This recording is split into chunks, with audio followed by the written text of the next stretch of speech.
purpose of a listing presentation? Let's talk about it.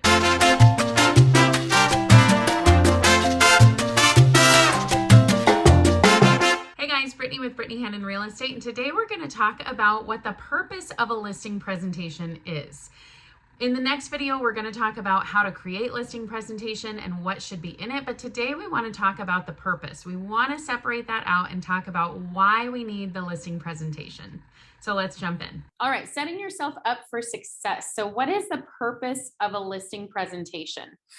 The purpose is to find out the seller's motivation. When you know what motivates them, you are able to better help them succeed. Because if they're saying, my motivation is to get out fast. Actually, let me give you a really good example. This is a case study. My grandparents are selling their home, and my sister is helping. She's kind of like the point person in this process, and they're far away. So I referred it to another listing agent in the area, and I had told them the number one key in this transaction is going to be ease of the transaction. We don't want to make the grandparents, they're older, they're having memory issues. This is why they're moving.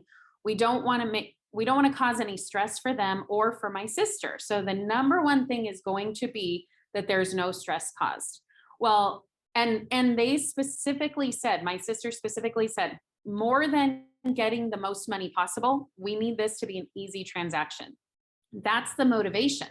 So when that listing agent sent somebody at 6 p.m. without calling or texting or making sure that that was okay, they said, no, absolutely not. They cannot come in because why? My grandparents go to bed at like 6:30. So it was like their bedtime. They were getting ready for bed. And they said, we told you, we want to have this be easy. We don't want it to be a nuisance for our grandparents. And so the listing agent said, well, remember, we need to get the most people in as possible to be able to get the top dollar. He forgot the seller's motivation. He forgot that the motivation was not to get top dollar. The motivation was to make this an easy, seamless transaction. They ended up getting under contract and everything worked out fine and they're good to go moving forward. And they did not get top dollar because that was not their motivation. And they were perfectly fine with that. They were happy to do that because now they haven't even closed yet because they're still, they needed flexibility too. That was another thing that was a key tenet for them in this transaction. They needed flexibility. They needed to be able to say, they're moving into a new build. And so if that new build wasn't ready on time, or if they needed a little extra time to move them in and get everything going, that needed to be okay. And so they went with a buyer who was able to be flexible with all of that, who was able to come in when they said that they could come in, and they made it an easy, quick transaction. So just keep that in mind. The seller's motivation, we always tend to think is get the highest and best price, but that may not be what your seller's motivation is. If that is your seller's motivation, okay, great. That helps to inform me where to set the price. It helps to inform me what the timeline needs to be. It helps to inform me of a lot of things, which is why we need to dig in and get that motivation. But we have to know that's where we start. Why are you selling? Tell me a little bit more about that. So finding out the motivation is the number one key of the listing presentation.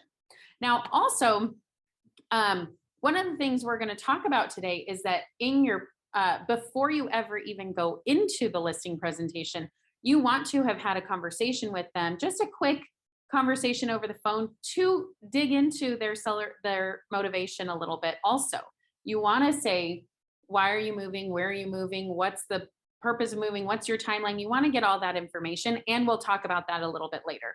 But on your listing presentation appointment, that's not necessarily when you're going to dig in and get all this. Hopefully you will have done a little bit of work before that too. Well, I hope that helped. That was just a little sneak peek of our weekly workshops. Remember, you can join us live in our weekly workshops every Monday at 11:30 a.m. Pacific Standard Time, where you can ask any questions you have and be there in real time. Click the link below to register for the next workshop. And if you want to dig deeper and grow your real estate business, click the link below and let's schedule a call to talk about coaching. Don't forget to like and subscribe so you get more videos just like this as soon as they come out, and we'll see you in the next video.